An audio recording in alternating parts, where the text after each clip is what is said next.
Bayangin kamu bangun pagi, buka berita, dan mendadak dunia kejut. Harga emas dunia menembus $4.100 Amerika per troy ounce. Ya, kamu nggak salah baca, $4.100 per ounce. Rekor tertinggi sepanjang sejarah. Pasar global langsung gempar. Investor panik, dan semua mata tertuju pada satu logam kuning yang dari dulu dianggap penyelamat ekonomi dunia. Emas. Tapi apa sebenarnya yang terjadi? Kenapa harga emas bisa melonjak segila ini? Dan gimana dampaknya buat Indonesia? Di tengah ketegangan geopolitik di Timur Tengah, dolar AWS yang melemah, dan ketidakpastian ekonomi global, emas kembali jadi primadona. Banyak bank sentral dunia, termasuk China, Rusia, dan India, berebut menimbun emas, takut nilai mata uang mereka jatuh.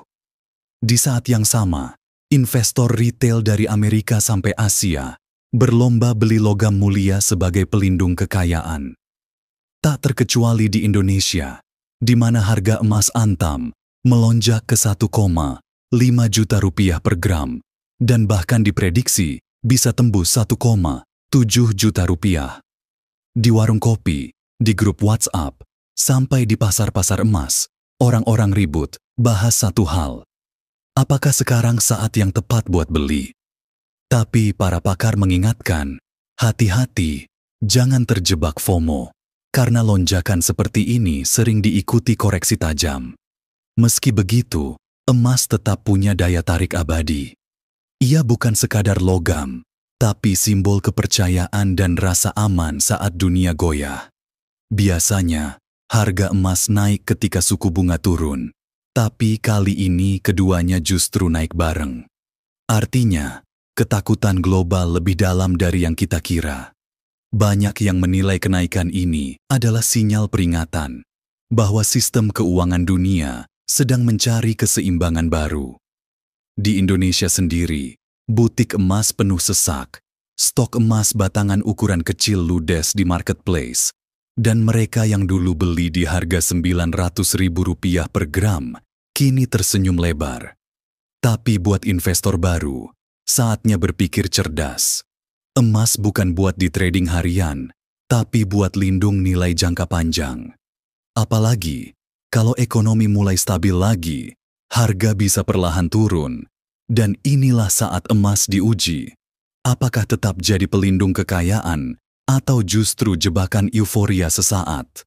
Namun, di tengah semua drama pasar global ini, satu hal pasti, emas membuktikan dirinya tetap jadi raja aset ketika dunia panik. Lonjakan ke $4.100 Amerika bukan sekadar angka, tapi simbol dari krisis kepercayaan global terhadap uang kertas. Jadi, pertanyaannya, kamu panik atau kamu siap? Karena di saat orang lain bingung, inilah saatnya kita belajar memahami arah ekonomi, bukan sekadar ikut arus. Di akhir hari, emas hanyalah cermin yang memantulkan ketakutan dan harapan manusia akan masa depan. Dan yang bisa menentukan kamu di sisi mana adalah pengetahuan.